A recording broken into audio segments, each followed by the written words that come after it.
can just describe what we're seeing right now. So this is our environmentally hazardous apartment. So what you'll see in here are a myriad of issues. You'll see garbage overrun, pest infestation, dog feces on the floor. You'll see dishes in the sink with old food, either molding or just old and crusted. You'll see hazardous flammable materials. You'll see bottles of alcohol. In the bathroom, you'll see broken fixtures. Okay, so we have children that live in this house, right? There's little people furniture and a bedroom that looks like it's designated for a child. So there's drawing on the wall and little llama stickers, a bed with a doll, no blankets on the bed, mattress, television set.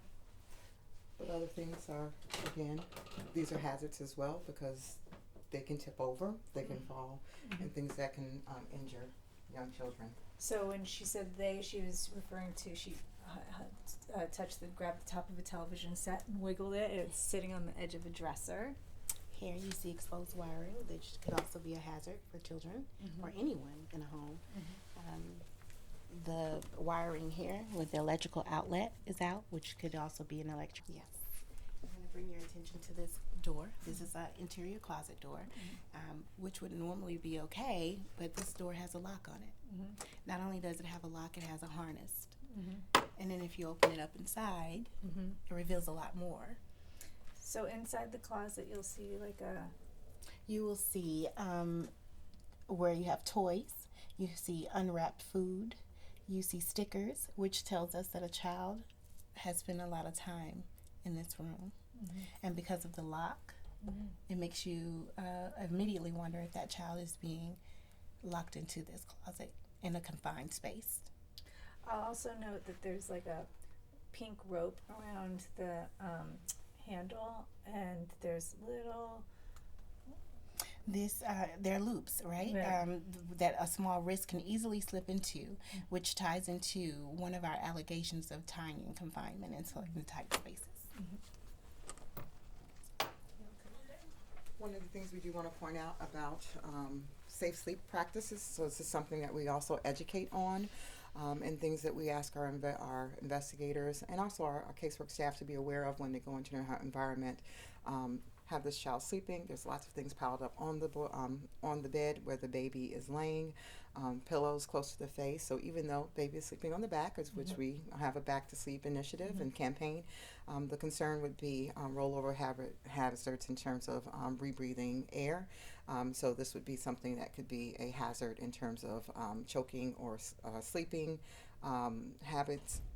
Sleeping problems, and then also this child can roll off of the bed as well. So this is something that folks may not be aware of, but something that we want to educate them about as well.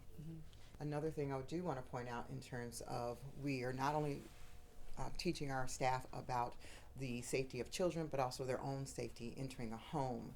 So one of the concerns is we have a picture of the dog, and we have a dog bowl, and we have a dog leash. Question is there a dog in the home? So that's one of the things they should be asking, especially in urban environments, but also in rural environments where you have pit bulls and other things that can be hazardous. The other thing is you're coming in and there are closed doors. One of the first questions after introducing themselves and telling them why they're here when they get in the home, is there anyone else here in the home? So we have a major campaign for safety reboot training, which also focuses on workplace and field safety training, because there have been instances where our staff have been attacked in the field while executing their duties that have led to fatality that we do not want to see happen again. So one of the things that we are doing is just being mindful of what are the hazards that you might face going up to a home while you're inside the home, and if there is a problem, how to safely get out of the home. Do you remember your first call in the field? Whew, yes, I do. My first went through, at that time our training was 9 weeks.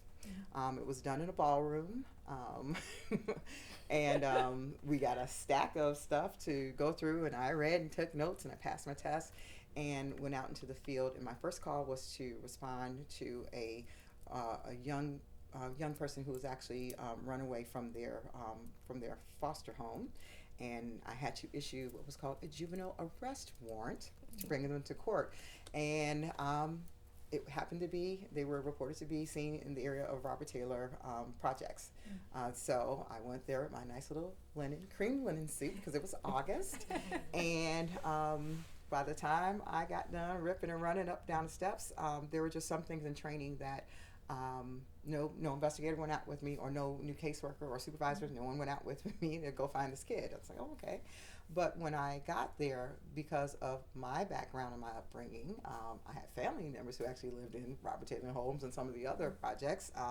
I was smart enough to know that when the elevator came down from the top floor and 3 dudes were on there, and they didn't get off, that I don't get on. So I hit the steps and up about 7 flights of stairs, and the young person gave me a slip. So that's what we're trying to do in terms of being innovative in our approach with simulations, and also with our foundations training, to give them not just the knowledge and not only what the procedure is, and yes, the law says that you have the right to go into these people's home, but how do you do it with dignity, with respect, with genuineness, and with empathy, and also to do it safely, not only for the children but also for yourself.